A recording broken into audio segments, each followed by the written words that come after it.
Imagine this. You're just days away from marrying the love of your life. Everything's perfect. Until she says 7 words that shatter your soul. Can I spend one last night with my ex? And instead of arguing, you say yes.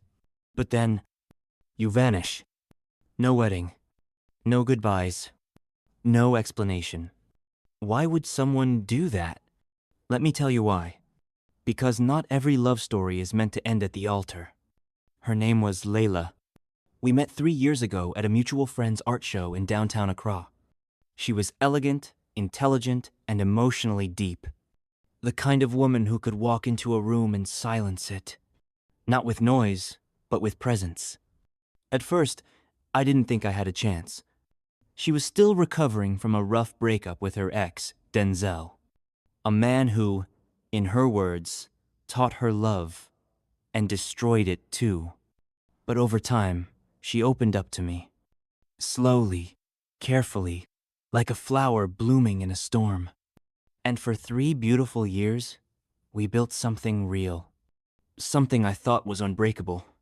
We talked about marriage, family, our future in Ghana, and maybe later abroad.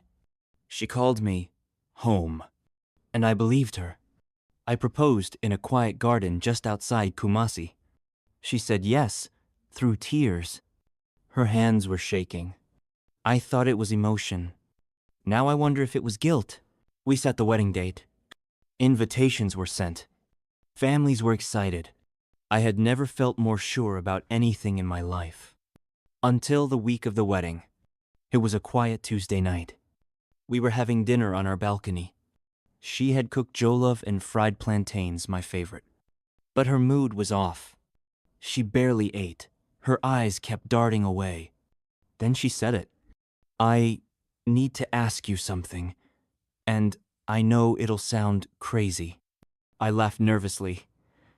What is it? She took a deep breath. I want one last night, with Denzel, my ex. Time stopped. I thought she was joking, but she wasn't. She claimed it was for closure.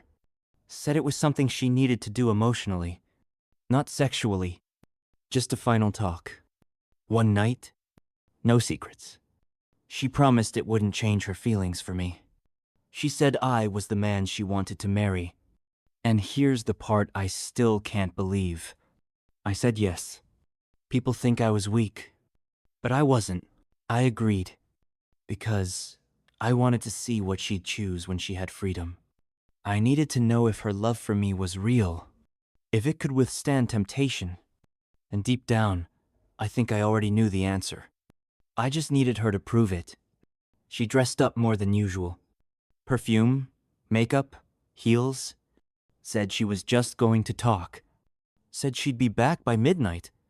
I sat on our bed and stared at the door long after it closed. The hours crawled by.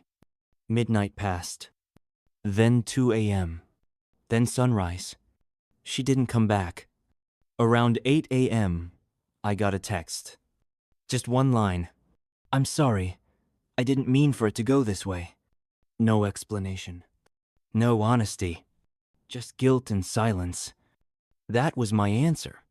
She didn't choose me. She chose him. So I vanished.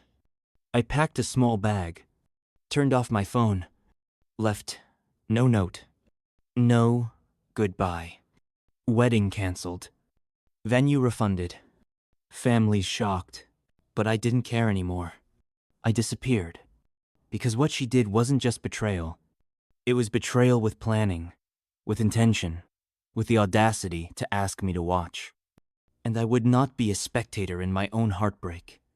I moved to a small coastal town in Senegal, rented a house by the beach, took time to heal, alone. Every day I stared at the ocean, trying to forget her face. But the pain stayed. It comes in waves, just like the sea outside my window. Mutual friends told me she tried to find me, that she broke down when the wedding didn't happen, that she regretted everything. But by then, it didn't matter. She made her choice, and choices have consequences. Months later, I finally opened a message from her. A long one.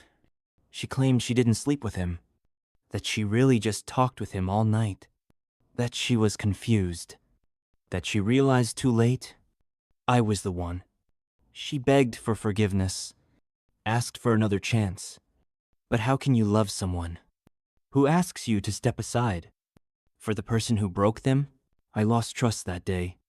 Not just in her, but in love itself. Now, every time someone says, I love you, I ask myself, do they mean forever? Or until someone better comes along? Sometimes, people don't stab you in the back. They hand you the knife and ask you to cut your own heart open. I didn't leave because she loved her ex. I left because she didn't respect me. And without respect, love is just noise. What would you have done? Would you have said yes like he did? Would you have stayed for the wedding? Or vanished like a ghost? Let us know in the comments.